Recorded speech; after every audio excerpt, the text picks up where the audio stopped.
हाँ जी प्यारे बच्चों, आप सभी के लिए बहुत ही प्यारी सी गुड मॉर्निंग हमारी तरफ से। और हम आशा करेंगे प्रभु से कि आप सभी लोगों का दिन बहुत अच्छा गुजरे। चलिए अब हम लोग अपने सिलेबस की बात करते हैं। हमारा सिलेबस आगे बढ़ते बढ़ते 7th चैप्टर तक आ चुका है। हम लोग पूरे सिलेबस में 10 यूनिटें पढ़ने वाले हैं और 17 चैप्टर पढ़ने वाले हैं। उनमें से हम लोग तीसरी यूनिट पर आ गए हैं और 7वें चैप्टर पर कल हम लोगों ने बहुत ही बेसिक चीज़ें पढ़ी, जिनमें से कुछ मैं आप लोगों को बता देता हूं कि कुछ बेसिक चीज़ें ये थीं। कल हम लोगों ने केवल ये पढ़ा है कि विद्युत धारा की वजह से चुंबकीय प्रभाव उत्पन्न होता है, जिसके प्रयोग किए थे ओरस्टेड ने, और कहा था कि जब भी किसी चालक तार में धारा प्रवाहित होगी अर्थात आवेश गति करेंगे तो आवेशों के गति करने पर उस परिपथ के चारों ओर यानी उस चालक तार के चारों ओर एक चुंबकीय क्षेत्र उत्पन्न हो जाएगा। इससे संबंधित हम लोगों ने कल पढ़ा था। अब आगे बढ़ाते हैं कि जब चुंबकीय क्षेत्र जो उत्पन्न हुआ था, अब हमें उसी चुंबकीय क्षेत्र यानी मैग्नेटिक फील्ड, इसके बारे में पढ़ना है। आज का टॉपिक होगा हमारा चुंबकीय क्षेत्र यानी मैग्नेटिक फील्ड। अब उसमें क्या क्या पढ़ना है, एक बात बताइए, आप लोगों ने कैसे ऑब्जर्व किया था कि उस स्थान पर चुंबकीय क्षेत्र है, तार के चारों ओर चुंबकीय क्षेत्र है, उसको ऑब्जर्व किया था आप लोगों ने चुंबकीय सुई से। तो कैसे पता चला था कि जब आप लोगों ने उस क्षेत्र में यानी जब आपको ऐसा लगा था कि यहाँ पर चुंबकीय क्षेत्र है, वहाँ पर चुंबकीय सुई को रखा, चुंबकीय सुई एक निश्चित दिशा की ओर विक्षेपित हो गई। अर्थात चुंबकीय क्षेत्र तो वो क्षेत्र होगा जिसमें आने पर एक चुंबकीय सुई उस क्षेत्र में आने पर एक चुंबकीय सुई एक निश्चित दिशा में विक्षेपित हो जाएगी, यानी एक निश्चित दिशा में आकर ठहरेगी। क्योंकि वहां पर इस चुंबकीय क्षेत्र का परीक्षण हम लोगों ने चुंबकीय सुई से ही किया था। तो चुंबकीय क्षेत्र की सामान्य परिभाषा क्या आएगी बच्चों, कि वह क्षेत्र जिसमें किसी चुंबकीय सुई को रखने पर वह एक निश्चित दिशा में आकर ठहरेगी, कौन सा क्षेत्र कहलाएगा, चुंबकीय क्षेत्र। जैसे विद्युत क्षेत्र को आप लोग ई वेक्टर से व्यक्त करते थे, वैसे चुंबकीय क्षेत्र को किससे व्यक्त करेंगे, बी वेक्टर से, मैग्नेटिक फील्ड। क्लियर है। अब आप एक बात बताइए, विद्युत क्षेत्र के लिए भी हम लोग आवेश लेते थे और चुंबकीय क्षेत्र के लिए भी लिया गया है आवेश, ठीक है। अब जो आवेश गतिशील है, जो आवेश गति करेगा, वो विद्युत क्षेत्र भी उत्पन्न करेगा और चुंबकीय क्षेत्र भी। क्लियर है। अब आप सोचिए कि एक गतिशील आवेश विद्युत क्षेत्र भी उत्पन्न कर रहा है और चुंबकीय क्षेत्र भी उत्पन्न कर रहा है, तो क्या इस आवेश पर विद्युत क्षेत्र की वजह से बल नहीं लगेगा। जो चीज हम लोग दूसरे चैप्टर में, पहले चैप्टर में पढ़ चुके हैं कि F बराबर QE, इसको कहा था हम लोगों ने विद्युत बल। क्या कहा था, विद्युत बल। आप लोगों को गौर से समझना है, धीरे धीरे पढ़ना है कि जब कोई आवेश गति करेगा तो वह विद्युत क्षेत्र और चुंबकीय क्षेत्र दोनों उत्पन्न करेगा। तो विद्युत क्षेत्र की वजह से उस आवेश पर क्या बल नहीं लगेगा, जबकि लगता है। पहले चैप्टर में अच्छी तरह पढ़ा है, विद्युत क्षेत्र में ही कितना बल लगेगा, F बराबर QE, जिसको विद्युत बल कहते हैं। तो ठीक वैसे ही क्या आपके आवेश के गति करने पर चुंबकीय क्षेत्र के कारण भी इस पर बल नहीं लगेगा। आपको एक बात अच्छी तरह पता है कि गतिशील आवेश के कारण ही तो विद्युत क्षेत्र और चुंबकीय क्षेत्र उत्पन्न हो रहे हैं। तो जब चुंबकीय क्षेत्र विद्युत क्षेत्र की वजह से आवेश पर बल लग सकता है, जिसको विद्युत बल कहते हैं, तो क्या चुंबकीय क्षेत्र की वजह से भी आवेश पर बल नहीं लगेगा, लगेगा। उसको कहेंगे चुंबकीय बल। क्या कहेंगे, चुंबकीय बल। क्लियर है। तो इस बात को अब हम लोग आगे बढ़ाते हैं और देखिए लिखते हुए चलते हैं। आपका जब आपका गतिशील आवेश विद्युत क्षेत्र एवं चुंबकीय क्षेत्र उत्पन्न करता है, जब आपका गतिशील आवेश विद्युत क्षेत्र के साथ साथ क्या उत्पन्न करता है, चुंबकीय क्षेत्र उत्पन्न करता है, तो आपके आवेश पर विद्युत क्षेत्र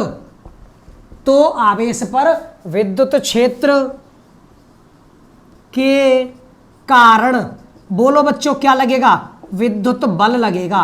विद्युत क्षेत्र के कारण विद्युत बल लगता है एवं आपके चुंबकीय क्षेत्र के कारण, चुंबकीय क्षेत्र के कारण भी एक बल लगेगा, चुंबकीय क्षेत्र के कारण भी एक बल लगेगा जिसे, अच्छा क्लास के लास्ट में हम लोग एक इंपॉर्टेंट अनाउंसमेंट करेंगे आप सभी के लिए, इसलिए क्लास को जल्दी मत खत्म मत करना।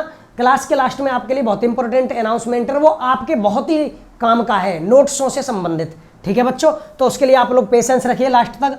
जिसे अब जब चुंबकीय क्षेत्र के कारण एक बल लगेगा जिसे क्या कहेंगे, चुंबकीय बल कहते हैं, जिसे क्या कहते हैं, चुंबकीय बल। ये चीज क्लियर है। तो देखिए अब यदि आपका कोई आवेश Q, अब यदि कोई आवेश Q आपके चुंबकीय क्षेत्र B वेक्टर में, चुंबकीय क्षेत्र को डिनोट कैसे कर रहे हैं बच्चों, B वेक्टर से, चुंबकीय क्षेत्र B वेक्टर में V वेग से गति करे। आपको एक बात अच्छी तरह पता है कि चुंबकीय क्षेत्र उत्पन्न गतिशील आवेश के कारण नहीं होगा, तो उसमें वो आवेश या फिर कोई और अन्य आवेश अगर V वेग से गति करे तो इस आवेश पर, बताइए विद्युत बल को तो एक्सप्लेन करने की आवश्यकता है नहीं, एक्सप्लेन किसको करेंगे, चुंबकीय बल को। तो आवेश पर लगा, बताइए चुंबकीय बल लगेगा कि नहीं लगेगा, आवेश पर लगा चुंबकीय बल। तो ये फॉर्मूला याद रखना बेटा, न्यू फॉर्मूला है और डायरेक्ट फॉर्मूला ही दिया जाता है, इसका प्रूफ नहीं दिया जाएगा आपके लिए अभी।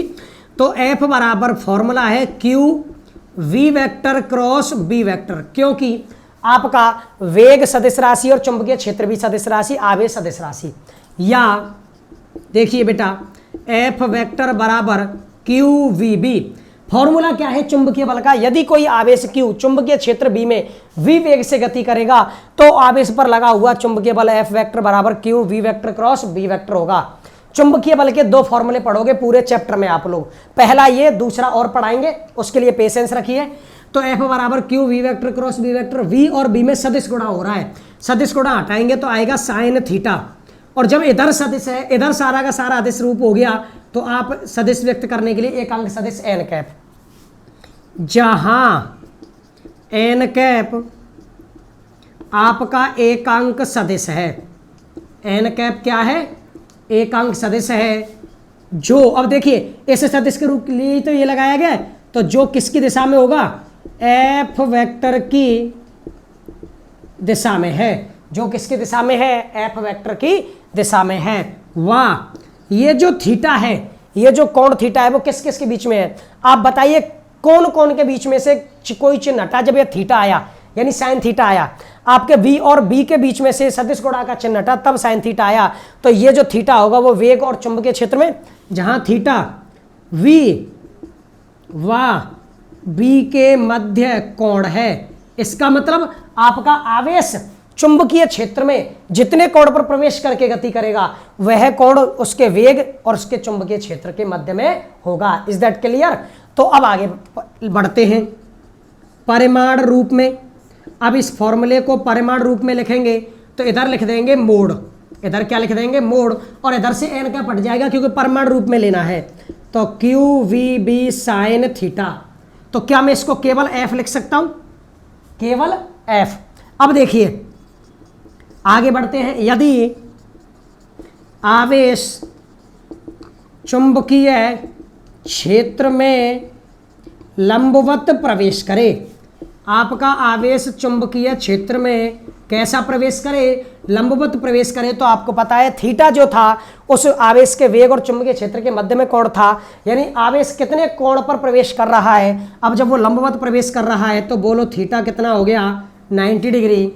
तो आप बताइए F बराबर QVB साइन 90, तो F बराबर बोलिए साइन 90 की वैल्यू 1, तो क्या बच गया QVB, ये चुंबकीय बल, ये आवेश, ये वेग और ये चुंबकीय क्षेत्र। तो आप लोग यहाँ से फॉर्मूला निकालिए चुंबकीय क्षेत्र का, क्योंकि हमें उसी की परिभाषा निकालनी है। चुंबकीय क्षेत्र B बराबर बोलो F अपॉन QV, B बराबर F अपॉन QV। जरा आप इसको एक बार सरसरी निगाह से पूरा देखिए, मैं तब तक मार्कर में इंक डाल लेता हूँ, फटाफट से आपको इसे सरसरी निगाह से देखना है। ताकि आप लोगों को कोई लापरवाही नहीं हो, सारी चीज समझ में आ जाए। देखिए जल्दी,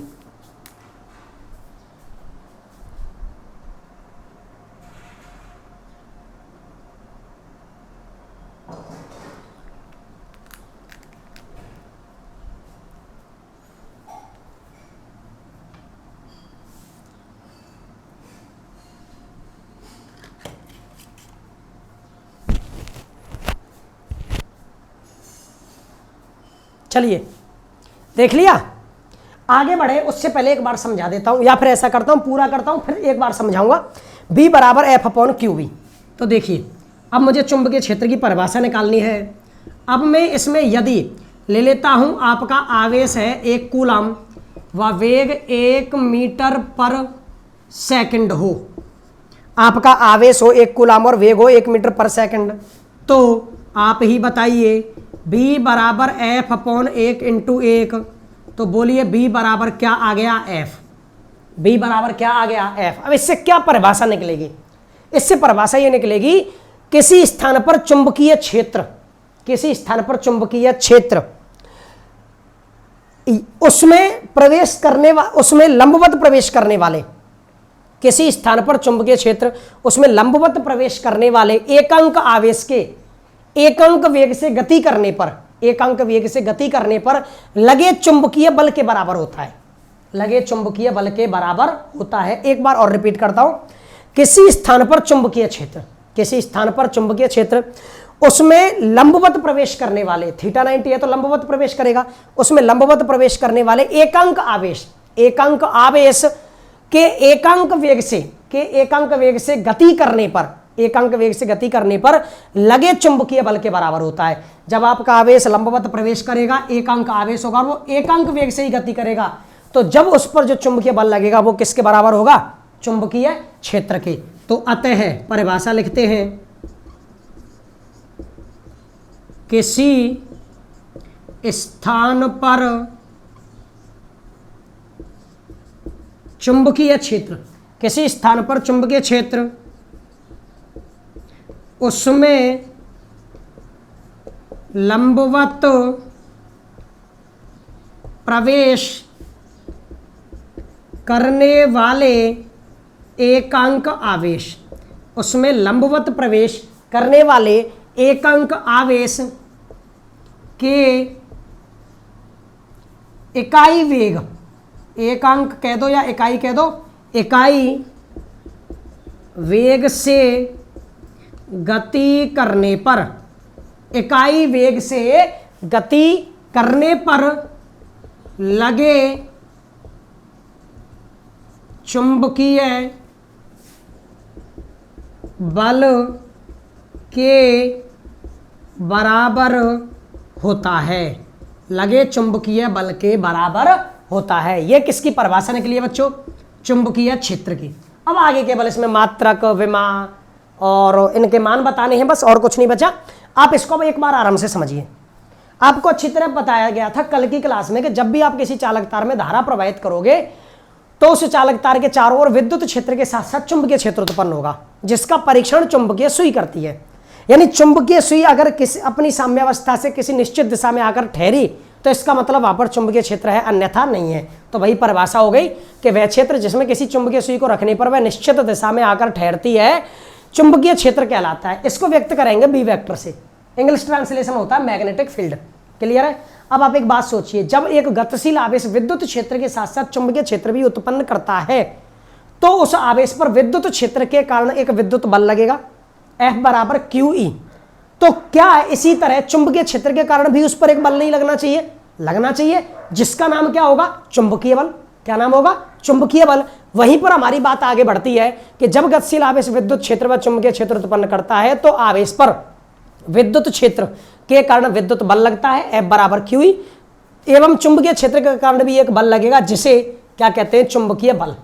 जैसे वहां पर F बराबर QE विद्युत बल लगता है, वैसे ही चुंबकीय बल का फॉर्मूला क्या है, यदि कोई आवेश Q चुंबकीय क्षेत्र B वेक्टर में V वेग से गति करता है तो आवेश पर लगा चुंबकीय बल होता है बच्चों F वेक्टर बराबर Q V vector cross B vector. ये फॉर्मूला आपको याद रखना है। ये चैप्टर बहुत इंटरेस्टिंग है, मुझे पढ़ाने में बहुत मजा आने वाला है। तो सोचिए आपको पढ़ने में कितना मजा आएगा। बस आप लोग लगातार जुड़े रहिए और पढ़ते रहिए, ठीक है। तो एफ वेक्टर बराबर Q V vector cross B vector, सदिश गुणा का चिन्ह हटाओगे साइन थीटा आएगा। इधर सदिश चिन्ह लिया है तो इधर के सदिश रूप को व्यक्त करने के लिए एक अंक सदिश ले लिया। अब जो एक अंक सदिश है वो बल की दिशा में है, और जो थीटा है वो किस किस के बीच में है, वेग और चुंबकीय क्षेत्र के दिशा में। परमाणु रूप में लेंगे तो एफ वेक्टर के मोड को एफ लिख सकता हूं, तो एन क्या हट जाएगा, Q V B sine theta. अगर मान लो आपका आवेश चुंबकीय क्षेत्र में लंबवत प्रवेश करता है तो थीटा क्या होगा, 90 डिग्री। थीटा 90 होते ही एफ बराबर क्यू वी बी। तो बताइए बी बराबर F upon Q V, clear है। तो चुंबकीय क्षेत्र का फॉर्मूला निकला एफ अपॉन क्यू वी। यदि आवेश एक कूलाम हो और वो इकाई वेग यानी 1 मीटर पर सेकंड से गति करे तो बी बराबर आया एफ। लेकिन बी बराबर एफ कब आया, जब थीटा आपने 90 डिग्री लिया था शुरुआत में।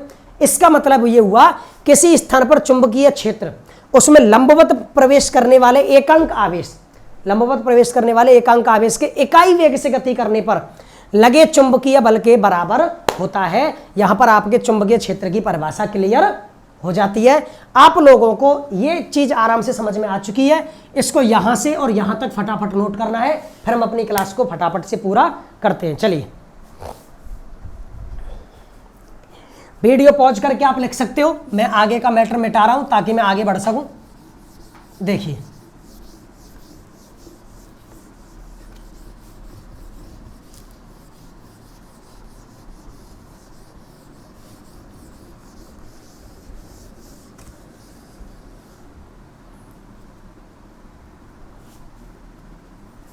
चलिए अब बात करते हैं चुंबकीय क्षेत्र के मात्रकों की। तो चुंबकीय क्षेत्र का एस आई मात्रक, चुंबकीय क्षेत्र का एस आई मात्रक वो होता है बेटा आपका वेबर प्रति मीटर स्क्वायर, वेबर प्रति मीटर स्क्वायर, और इसको कहते हैं टेस्ला, इसको कहते हैं टेस्ला, व्यक्त करते हैं टी से, किससे, टी से। दूसरा मात्रक आपका सीजीएस मात्रक वो होगा बेटा आपका वेबर की जगह पर आ जाएगा मैक्सवेल, वेबर की जगह पर मैक्सवेल, और मीटर स्क्वायर की जगह पर सेंटीमीटर स्क्वायर, और इसको कहते हैं गाउस। क्या कहते हैं, गाउस। व्यक्त करते हैं जी से, व्यक्त करते हैं जी से। याद रखना एक टेस्ला में 10 की पावर 4 गाउस होते हैं, एक टेस्ला में 10 की पावर 4 गाउस। तो बताइए एक गाउस में 10 की पावर 4 का भाग लगेगा तो 10 की पावर -4 टेस्ला होगा, 10 की पावर -4 टेस्ला होगा। और तीसरा मात्रक निकालते हैं फॉर्मूले से, V बराबर एफ अपॉन क्यू वी। तो बताइए मात्रक क्या निकलेगा, बल का मात्रक न्यूटन प्रति, आवेश का मात्रक एम्पियर इनटू सेकंड, और वेग का मात्रक मीटर पर सेकंड। सेकंड से सेकंड कट गया तो एक अन्य मात्रक निकला न्यूटन प्रति एम्पियर इंटू मीटर, न्यूटन प्रति एम्पियर इंटू मीटर। इनमें से कोई सा भी आपको चुंबकीय क्षेत्र का मात्रक मिल सकता है। वेबर प्रति मीटर स्क्वायर जिसको टेस्ला कहते हैं, यानी ऐसा ही मात्रक टेस्ला। सीजीएस मात्रक गाउस होगा जिसे मैक्सवेल प्रति सेंटीमीटर स्क्वायर कहेंगे। एक टेस्ला में 10 की पावर 4 गाउस, यानी एक गाउस में 10 की पावर -4 टेस्ला। अगला बी बराबर एफ अपॉन क्यू वी से निकाला सामान्य मात्रक, बल का मात्रक न्यूटन, आवेश का एम्पियर इंटू सेकंड, वेग का मीटर पर सेकंड, सेकंड से सेकंड गया तो न्यूटन प्रति एम्पियर इंटू मीटर। अब आप लोग क्या लिखोगे, इसकी विमा। तो बेटा इसकी विमा होती है m1l0 t-2, m1l0 t-2, और क्या होगी बेटा a-1, क्या होगी a-1। कैलकुलेट करोगे इससे निकल कर आ जाएगी, ये इसकी विमा होगी। अब आपको नोट में कुछ पॉइंट लिखने हैं, आपको नोट में कुछ पॉइंट लिखने हैं। पॉइंटों में क्या लिखना है, सबसे पहला जब मैं चुंबकीय क्षेत्र की बात कर रहा हूं तो कुछ साइंटिफिक फैक्ट भी बता देता हूं। जब मैं चुंबकीय क्षेत्र की बात कर रहा हूं तो कुछ साइंटिफिक फैक्ट बताते हुए चलते हैं आगे, कि जब आपसे कोई पूछे पृथ्वी का चुंबकीय क्षेत्र, पृथ्वी का चुंबकीय क्षेत्र, तो बेटा आप लोग याद रखोगे ये होता है 0.5 गाउस, 0.5 गाउस, या फिर बेटा 0.5 गुणा 10 की पावर -4 टेस्ला। अगर कोई आपसे पृथ्वी का चुंबकीय क्षेत्र पूछे तो पृथ्वी का चुंबकीय क्षेत्र होता है 0.5 गाउस। ठीक है। दूसरा, मानव का जो तंत्र का तंत्र होता है, मानव तंत्र का चुंबकीय क्षेत्र। देखो, मानव तंत्र का तंत्र में सूचनाओं का आदान प्रदान होता है वैद्युत आवेशों के रूप में, वैद्युत संकेतों के रूप में, तो वहां पर भी चुंबकीय क्षेत्र होगा और जो होता है बेटा 10⁻⁻10 टेस्ला। 10⁻⁻10 टेस्ला गाउस में बदलोगे तो 10⁴ का गुणा होगा तो ये हो जाएगा 10⁻⁻6 गाउस। 10⁻⁻6 गाउस। क्लियर है। पृथ्वी का चुंबकीय क्षेत्र 0.5 गाउस और मानव तंत्र का चुंबकीय क्षेत्र 10⁻⁻10 टेस्ला। लेकिन अगर आपसे कोई पूछे कि सबसे ज्यादा चुंबकीय क्षेत्र कहां होगा, सबसे ज्यादा चुंबकीय क्षेत्र कहां पर होगा, तो उसका भी जवाब है हमारे पास। यानी जब आपसे कोई सर्वाधिक चुंबकीय क्षेत्र पूछे, सर्वाधिक चुंबकीय क्षेत्र, तो याद रखना वो होता है न्यूट्रॉन तारे पर। न्यूट्रॉन तारे पर, न्यूट्रॉन एक तारा होता है और उस न्यूट्रॉन तारे पर जब चुंबकीय क्षेत्र का जो मान होता है वो सबसे ज्यादा होता है और वो होता है बेटा 10⁸ टेस्ला। 10⁸ टेस्ला। तो बोलो गाउस में 10⁴ का गुणा और हो जाएगा तो 10⁻12 गाउस। 10⁻12 गाउस। तो कुल मिलाकर बात यह है बेटा कि SI मात्रक CGS मात्रक, ये देख लिए, पृथ्वी का जो चुंबकीय क्षेत्र होता है वो 0.5 गाउस होता है मात्र, यानी 0.5 गुणा 10⁻⁻4 टेस्ला। आपका मानव का जो तंत्र का तंत्र होता है जिसमें विद्युत संकेतों के रूप में सूचनाओं का आदान प्रदान होता है, संकेत जाते हैं। जैसे मैंने कोई गर्म बर्तन को छू लिया तो तुरंत संकेत जाएगा गर्म है, हाथ को हटाओ। ठीक है। आपके सुई चुभने पर दर्द का एहसास होता है। तो ये सारे संकेत जब मस्तिष्क तक पहुंचते हैं तो तंत्र का तंत्र में चुंबकीय क्षेत्र उत्पन्न होता है 10⁻⁻10 टेस्ला। सर्वाधिक चुंबकीय क्षेत्र होता है न्यूट्रॉन तारे पर जिसका मान होता है 10⁸ टेस्ला, यानी 10⁻12 गाउस। ये पूरा का पूरा यहां से यहां तक का आपको नोट करना है। तुरंत यहां से यहां तक का नोट कीजिए वीडियो को पॉज करके। अब मैं आपको एक एग्जाम्पल बताता हूं, इस पर एक क्वेश्चन बताता हूं। देखिए, हम लोग एक एग्जाम्पल लेते हैं। मान लीजिए कि एक एग्जाम्पल लेते हैं, ये दे रखा है कि एक इलेक्ट्रॉन है वो 5 × 10⁻7 मीटर पर सेकंड से के वेग से गति करता है। यानी ये इसका वेग दे रखा है। चुंबकीय क्षेत्र की दिशा में 30 डिग्री कोण पर प्रवेश करेगा। इलेक्ट्रॉन पर आरोपित चुंबकीय बल है 2 × 10⁻⁻12 न्यूटन। ठीक है। तो चुंबकीय क्षेत्र की तीव्रता, अब इलेक्ट्रॉन पर आवेश दे रखा है 1.6 × 10⁻⁻19 कूलम। क्या दे रखा है दोबारा समझ लो। आपका एक आवेश है, इलेक्ट्रॉन है, वो इतने वेग से चुंबकीय क्षेत्र में इतने कोण पर प्रवेश करता है, उस पर लगा चुंबकीय बल ये हो तो चुंबकीय क्षेत्र ज्ञात करना है। तो चूंकि चुंबकीय बल का फॉर्मूला क्या है, थीटा भी दे रखा है तो QVB sin थीटा। आपको ये चुंबकीय क्षेत्र निकालना है तो F/QV sin थीटा। अब देखिए आपके पास बल का मान है, आवेश के लिए उसने इलेक्ट्रॉन का आवेश दे रखा है, Q का मान ये रहा, वेग का मान ये रहा, sin थीटा में थीटा ये रहा। आपको इसे कैलकुलेट करना है और इसको कैलकुलेट करके आप लोगों को अपना रिवीजन करना है ढंग से। चुंबकीय क्षेत्र को हम एक एक स्टेप आगे पढ़ेंगे। अब हम लोगों ने ये पढ़ लिया कि चुंबकीय क्षेत्र कितना उत्पन्न होता है। अब बारी है कि चुंबकीय क्षेत्र की दिशाएं क्या क्या होंगी और विभिन्न स्थितियों में चुंबकीय क्षेत्र क्या होगा, तार की वजह से जो भी है, उन स्थितियों को हम लोग अब आगे पढ़ेंगे। बहुत ही सारे एडवांस टॉपिक आने वाले हैं। साइक्लोट्रॉन है, धारामापी गैल्वेनोमीटर को भी इसी चैप्टर में हम लोग पढ़ेंगे। चैप्टर आराम से बड़ा है, धीरे धीरे पढ़ेंगे। अब आप लोग अपना लीगल अनाउंसमेंट सुन लीजिए जो आप के लिए इंपॉर्टेंट है। आप लोगों को हमारे यूट्यूब चैनल पर ही नोट्स प्रोवाइड कराए जाएंगे।